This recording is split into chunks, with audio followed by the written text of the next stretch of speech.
Hey everybody, I'm Marcus Hazelwood, and welcome to Clear Haze Exchange. I'm an energy engineer with over 15 years of experience in sustainability and energy efficiency consulting. Many find these topics a little complex, so I created Clear Haze Exchange to help provide clear, actionable insight. Clearing the haze, so to speak. We'll cover plenty of topics under the umbrella of energy efficiency and sustainability. Let's get into today's conversation. Welcome to another episode of Clear Haze Exchange. Today we have a very special guest, Janelle Ball. Janelle Ball is the founder and CEO of BC Educators and host of That's Derm Good podcast, where she brings humor and heart to discussions about patient access, affordability, and advocacy in dermatology. With over 15 years in this field, she helps practices nationwide get patients started on the right treatments faster, improving outcomes and efficiencies. She's also a wife, mother, and my sister, driven by a mission to educate, empower, and make healthcare more human. Janelle, welcome to the show. Thank you. Thanks for having me. I was wondering when we were gonna do this collab, and, so now we're here, and maybe you can tell me a little bit about what you do. Yeah. Well, this is me asking you that question, so you can Right. tell. I can learn something too, it'll be good. So you get to tell me a little bit more about what you do, and then when we make the full circle, I should be making a special appearance on yours. Yeah. Real excited. Let's dive right into this conversation. So, what made you get into dermatology? You know what? I never thought this was where I was gonna end up. Growing up, I was doing hair. We've got 3 sisters, and, of course, back then, guys, it was trendy to have longer hair, so I was braiding hair. So, I was braiding, Jeremy's hair. I was, doing everybody's hair, and so I went to hair school, Yeah. and I thought that's what I was wanting to do with the rest of my life. And I went to a vocational school for junior and senior year and graduated and had my hair license. So I started working in a salon. So I thought, I want to open my own salon one day. I did do that. It was a mobile salon. I worked and, had my own business and did, wedding hair and makeup. Yeah. But I started working in a dermatology office and it was front office and it was just a part-time thing. And I really started enjoying the dermatology space. So when James and my husband and I moved to Indianapolis and I decided that I wanted to do hair part-time, but I also wanted to work in a dermatology office. And so I started working in a derm practice and moved around different roles, learned the medical assisting and in different areas. But I kind of got thrown into the role of specialty medication and patient access. Mm. And so once I started doing that, I learned how to do the prior authorization. So working with a lot of insurance companies. And so this was working to help patients that have chronic conditions like eczema and psoriasis and other chronic conditions. So it's a challenging role because it was fighting with insurance. Yeah. It was Yeah. it was something, and these patients are coming in and they are dealing with these chronic conditions that there's no cure for, but they're so debilitating. And Mm. so, I think I really enjoyed the challenge of fighting with insurance sometimes and it just became really fun and I was really good at it. So I was like, let's keep going. Eventually I wasn't doing as much hair. I got way more involved in the biologics and the specialty, access side of things. And I just realized that there was a need for education and training in the dermatology office. And so I really wanted to be able to figure out what is the best way that I can support. So I started consulting with different derm offices. I started consulting with pharmaceutical companies Yeah. because they really wanted to hear how can we make this easier? Because back then it was really difficult. There's only a few drugs on the market that were really able to help these specific conditions. And so access was still an issue. And, to this day, it's still an issue, but we've come such a long way. And that's where, I really enjoyed dermatology. And that's, it's just kind of It, gotten super exciting from there. it's funny. It's funny because when I was in high school, or I don't know if you remember, I worked at Big Bear grocery store. Yeah. And so I worked at that grocery store and I worked in every department. And the last department I ended up in was a pharmacy. And Mm. so I ended up I working didn't know with that. you didn't know I that? didn't remember you working in the pharmacy. So I did, and then from there, I went to Kroger, which is a well-known grocery store. Yeah. Um, I worked at the pharmacy there as well, and so in the pharmacy, I would deal with insurance. So Mhm. people come in and wanna get their prescriptions filled, and we would say, "Well, this one's not covered, the generic is covered, but, you have to get certain Yeah. things." So I had a little bit of, activity in that insurance world, Yeah. It's a and lot, and I mean, can you imagine if you have 0 experience and your patient coming in to try to get a medication and the insurance is telling you, "Nope, you can't get it, you need a prior authorization." yeah, So then you leave empty-handed, so you're not getting the medication, and then you gotta wait multiple days to find out if it's actually approved by your insurance. And then the insurance tells you, "No, we're not gonna approve this." Now you have to switch the medication. So then it has to go back to the doctor's office and the doctor has to look at it and decide, okay, what's the next best thing? And now you're waiting, and it could be weeks at a time before you actually get the medication that yeah, is supposed to work, but it's not even the doctor's first choice. yeah. So now you're like leaving the doctor's office and you're feeling like, and now I get the second best, Uh-huh, yeah, it's yeah. so That's crazy. not very sustainable, No, not at all. and that exerts a lot of energy to go through that, so that On kinda comes multiple, around to right, and how I came into working in energy, which is a similar story. I went to a vocational school, and I got into, a drafting program, and I Mhm. talked about this on another podcast, but that routed me into engineering, but the energy and sustainability piece, they're really related, so I was excited about thinking about doing this podcast with you to talk about the synergies between the 2, and so before we get into more discussion, one thing growing up in a big family, we're 2 of 9, and growing up, there was a lot of people might say chaos, but there was a lot of structure growing up. We Mhm. did everything together. We always had, dinner together. We would get called in from outside to, make sure we had Mhm. dinner, and our friends outside would be waiting at the door. Right. What's a story that you remember growing up? Oh, man. I mean, I feel like there's so many. I don't even know where to And you're like I remember one of you, we were playing, uh, tag, and this is our original the original house we spent most of our, time growing up in, Mhm. which was 4107 Blue Ridge Road. Yeah.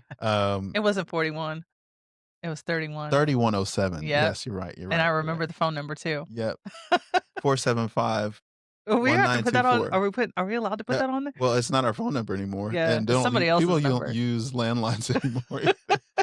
That was a landline. It's probably a cell phone now. Yeah, it could be. But the story I was thinking about was we were running playing tag, Oh my and you jumped gosh. a fence, Yeah, and cut you my split arm your open. arm open, Out and of that though, I had 7 stitches, but no broken bones. I've never had yeah, any broken bones. So, growing up in a family of 9, that's pretty amazing, I think, me either. you know? And I played soccer, and Yeah, I haven't had a single broken bone. yeah. I think there's been a few of us.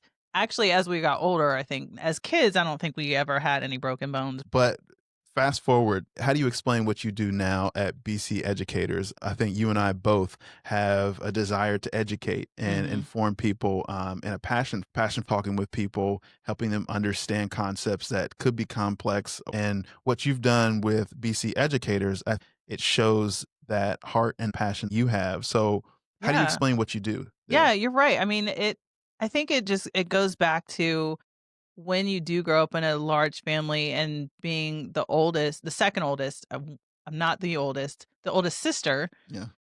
So, technically you're my little brother. Yeah. I was babysitting a lot. So I was taking care of people, I was, doing a lot of, learning how to cook and hair for everybody. That really, I guess, shaped my passion for wanting to support and educate. And so with BC Educators, we're the ones that are working to, make sure that the patient's getting their insurance approvals and able to get the medication. So we do a lot of education with the patient and, helping them navigate, 'cause especially pharmacies and especially medications are a little bit different from your normal topical medications that you go directly to, your Kroger to pick up that prescription. Yeah. So there's a lot of, back and forth with the insurance companies. And so a lot of the education that we do is on the doctor's office side. So we're educating the staff to make sure that there's specific things that are in the chart notes. So when you go to the doctor, they're asking you questions and they're putting all of this information in the notes of what medications you've been on in the past and different things like that. And all of that is really helping build up to where when the doctor prescribes a medication, the insurance is going to say, you need this prior authorization first. And so when I'm submitting that prior authorization, all of that information that was put in the chart note is in there so that hopefully we get an approval. Now, the issue is that there's so many complexities with insurance requirements and they're asking for different things.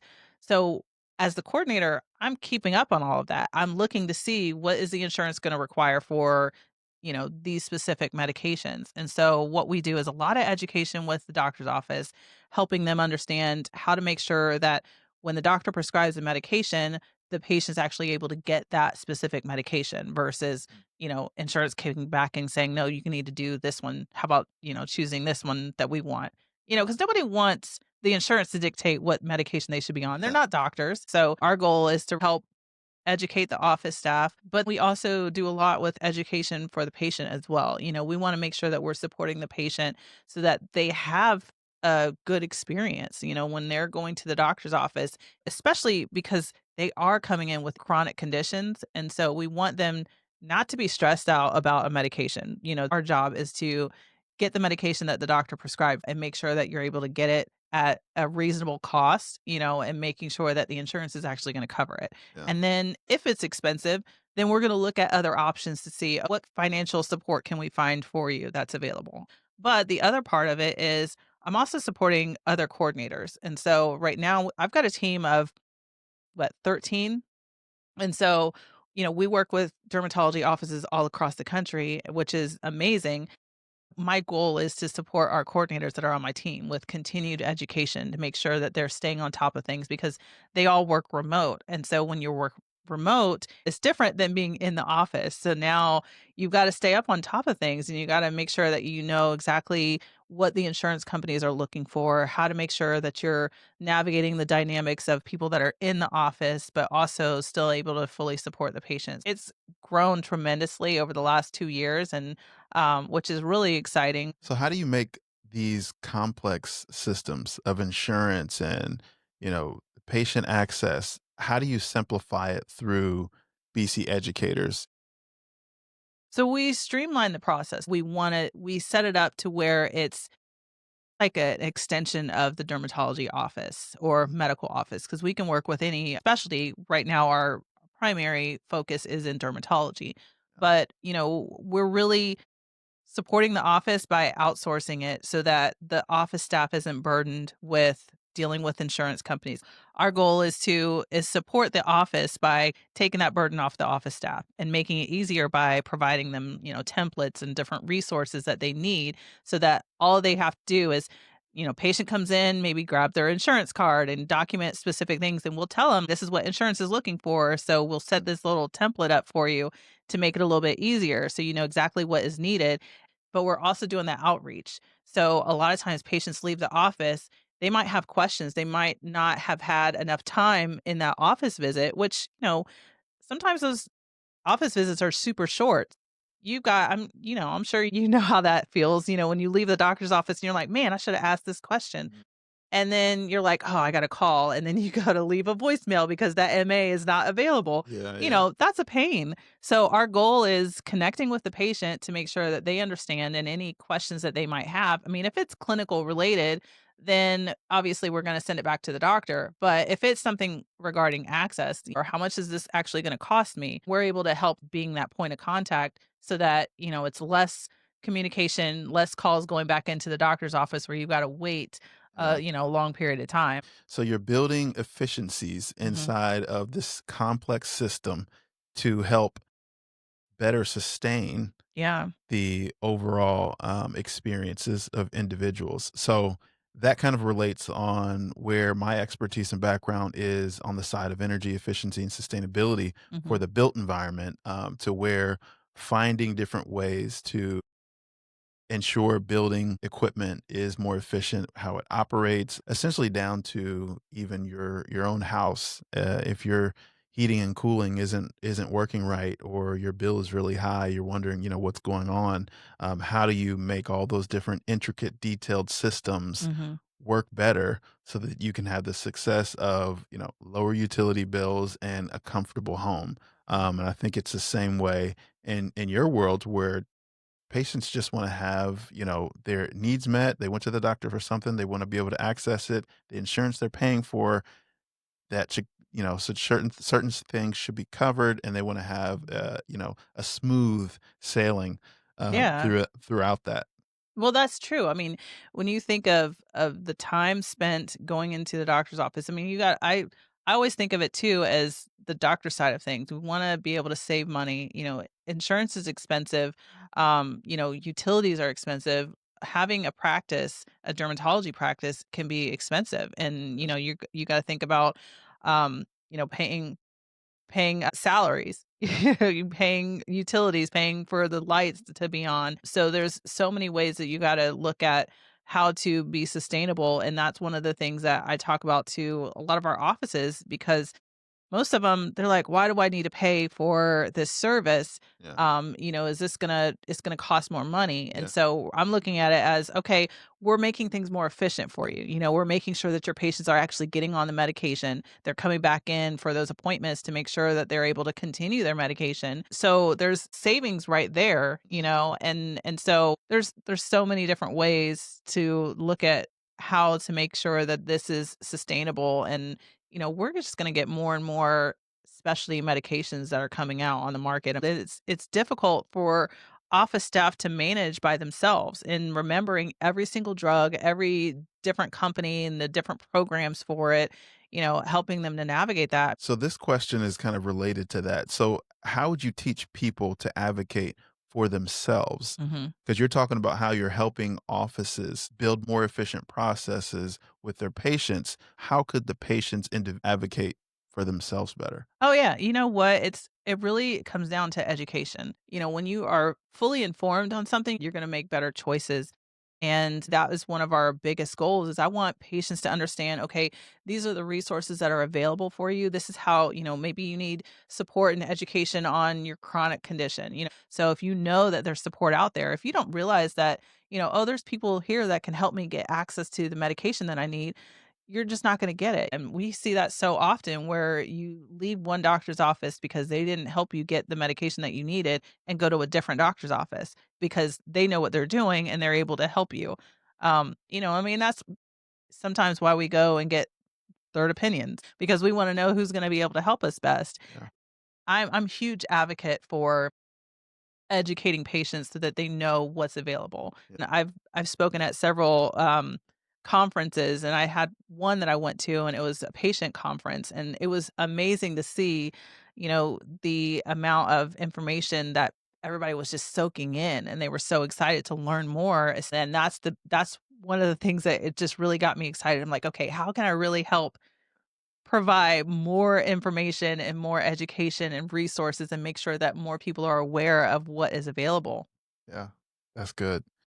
With the internet and AI, and the changes that are happening in all industries, do you think that patients are more aware of what they're putting on their skin with all the different, chemicals and things that are Oh, yeah. mixed in, the different Mhm. drugs? Are people more aware now than they were before? Yeah, Or absolutely. I mean, there's so much stuff that I'm seeing now that, we never thought about when we were kids. Growing up, I mean, and I've told this to some of my derms, and they're like, "What?" When I was younger, I used to think that tanning was great. I'd be like outside, put my baby oil on. I mean, outside in the sun and baby oil is gonna fry your skin. Do not recommend. oh gosh, But now people are looking at that. They're looking at what chemicals are in the products that you're using. There's so many different allergens and things too. There's a higher number of people with eczema, with psoriasis, these skin conditions, and it's either the things that you're putting on, the environment. You think of like pollution. I was following this doctor. I think she's on LinkedIn. She's a dermatologist in New York, and she was talking about eczema and how being in a dense populated city like New York City, where there's, high traffic, a lot of gas emissions, and so many environmental effects that actually really affects your skin. And so now people are aware of this kind of thing. Just look at what's happening within the government and, the change with red dyes. And we're realizing what is causing certain specific, chronic conditions. And a lot of it is what we're putting on our skin and how it's affecting that. So, yeah, absolutely. Yeah, it's interesting because going back over to my field and the world of commercial buildings, we spend so much of our time indoors. We can spend over 90% of our time indoors. And in addition to that environment, the air quality you talked about outside, there's indoor air quality Mm, and chemicals on products yeah. inside of the spaces. So, in the world of sustainability for commercial buildings, we're organizations, like LEED, United States Green Building Council, they're building certifications that are supporting regulation of the materials that are being put inside of these buildings for Mm, new construction. If you look on the labels, for they'll list this may cause cancer, or yeah. they'll put different things because there is over 800 plus chemicals out there that are being put into products because they're not regulated. Products aren't regulated. Anything that goes in your mouth, that is more so regulated than anything that you're touching. That's it, the same thing is happening in the building world in terms of an awareness and awakening in a way about the harmful chemicals. Unfortunately, in some way, we're kind of a test case because a lot of the chemicals that existed in spaces before are being cast out because we realize things like flame retardants aren't good to have in the couch for just in case a fire Mm. because they I never could even then thought get about that. into, your skin and Yeah. it can lead to a lot of the diseases. I think it is interesting because that's kind of where our worlds cross is because I'm diving into products that are harmful, not harmful, or at least questioning the manufacturers. What are you putting on in these materials? Can you remove those chemicals? Can you remove them so that there's healthier buildings? Is there anything now from your awareness that you think that is better for people in terms of recommendations? I mean, as far as like recommendations, it's keeping it simple really just from the doctors that I've worked with and talk to as far as protecting your skin, looking at what's in the products, what you're using, making sure that you are doing a regular skin check. If you have a concern about something, talk to your dermatologist about it because that is what's really going to help you. I mean, you're not gonna be able to look at your skin and be like, "Oh, I think that might be cancer." You need to go and check. But being conscious and being aware of what you're putting on, is this affecting my skin? Why am I breaking out? Why is this making my skin really dry? Or why do I have, some eczema here and I never had it before? It definitely has to do with the products that you're using, not even just skincare products. It could be, cleaner that you're using, I mean, and now kind of before, like we were just talking about, you go into a store and there's so many products that are now clean Yeah. that have organic and natural ingredients and Yeah. you still need to be aware of that and how it can affect your skin. When it comes to a skincare routine is definitely keeping it simple, but making sure you're wearing sunscreen. That's like the biggest thing. One of our brothers is a pilot.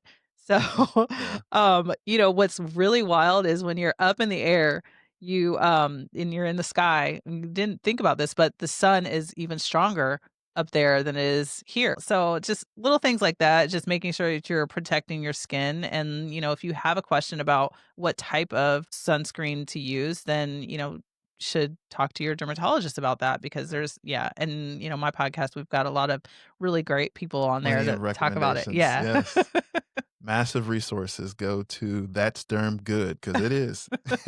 It's darn good. um, so what is the hardest part about building your business? The hardest part, well, for me, it's trying not to do everything by myself. Yeah, not It's very like sustainable. it's trying to find the right people for the right position, Mhm. and I think eventually it happens. It can be organic. When I first started, I was, you know, the chief everything officer, I was doing every single thing. and managing things, and that's not really sustainable.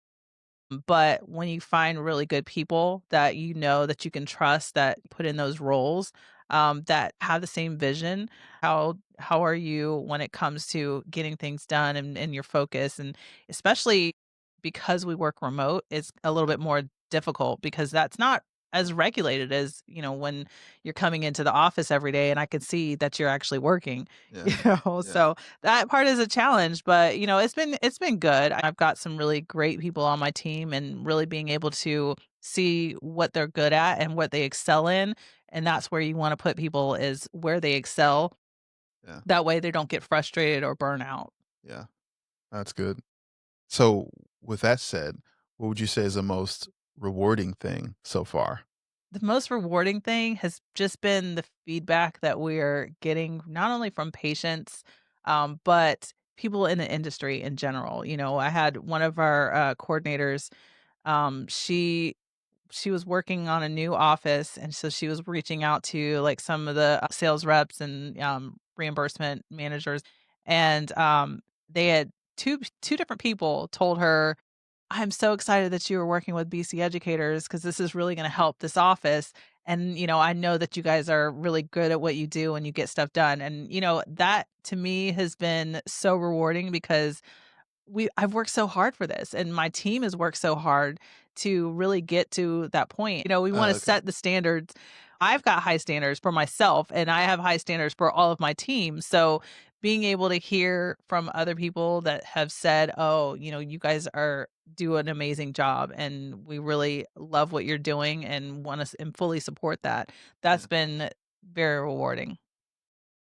So, really, that drive to create impact, it feels familiar in my world as well. Being able to help people understand things that will help them, not just to speak and talk knowledge and to tell people about what I know or what I've seen, because everyone has their own unique experiences. But when you find a topic that hits people in their own personal life, in Mhm. any kind of way, whether it's personal or business, and being able to transfer that knowledge to allow somebody to skip a hurdle that may have caused them to fall, it's rewarding, and I think it's something that we've both built a passion for. As I love to speak and help bring, as the name of the podcast says, clear the haze around a lot of challenging topics. So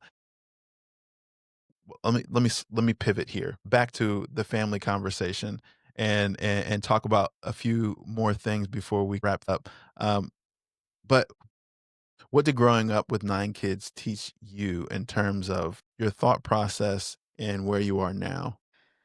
I would say empathy and leadership. I think it can be a really difficult task sometimes. Growing up, I felt like I was definitely in charge a lot, babysitting and, taking care of people.